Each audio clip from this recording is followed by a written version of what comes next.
Giles Farm, Saline County, Nebraska. Did he not wait long enough? Larry believed he knew and followed the instructions from the government about what to do after they sprayed. He waited the time frame. Sure, the instructions stated that a small percentage of people experienced side effects. Who would have known or thought Larry and his men would have hit the jackpot? They went out safely, like they thought, waiting that hour as instructed. But almost immediately, some of his men started getting sick. Headaches, nausea, burning skin. Larry thought maybe it was psychosomatic. That was until he went inside, started to wash up, and noticed the irritation on his arm. An irritation that spread quickly. Were they out there too soon? Were they too close? After all, they were in the thick of the dead bugs, the chemical still latent on them. Within half an hour of washing, Larry didn't have a headache. He didn't have nausea, but his eyes and nose burned as if he were suffering from allergies on steroids. Thinking some rest would do the trick, he kicked off his boots, cranked up the air conditioning, downed an iced tea, and took an antihistamine. He kicked back in his easy chair and passed out. He woke up nearly screaming. The pain in his arms was unbearable. It wasn't the burning sensation of a rash. It was a pain, a deep ache that slammed against his nerve endings, igniting them, making him feel like every bone in his arm was shattered. He looked at the time and saw that it was still early enough to get to the urgent care in town. Without a doubt, he was having some sort of severe allergic reaction. Surely, those doctors in that little place had some sort of anti-allergic reaction shot they could give him. Make it go away rather quickly. Larry was a strong man. Not much ever got him down, but the pain in his arms was kicking his butt.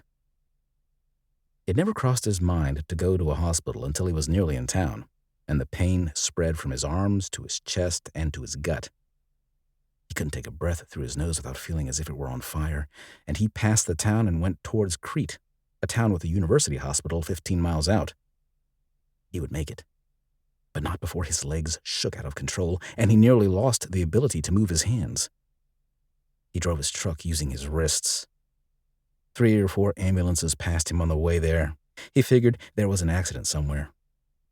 He never expected what he saw when he pulled up. The small hospital was located just outside of town with plenty of space around it. But there truly was no space. Cars were just abandoned in front of the hospital, lining up on the berm of the road and then the driveway in no particular order. Ambulance drivers could not get close. They were pushing gurneys through the cars strewn across the driveway. Larry had no choice but to abandon his truck. He wasn't even sure he could open the door handle. He managed.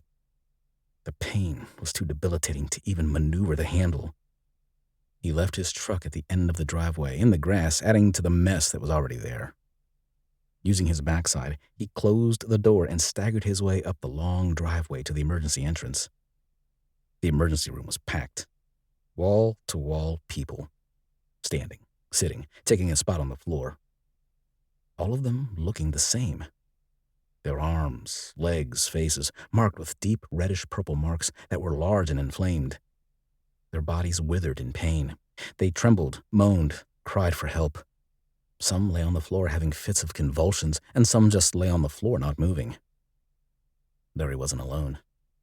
Not in his suffering. Whatever was going on in his town and nearby city was bigger than Larry imagined. He knew he had to get help. He had to wait. He needed to get relief. He worked his way inside, finding a spot, promising himself at the moment he felt even a little bit better, he would leave and wait it out at home. Little did Larry know, he would never go home. His journey ended there.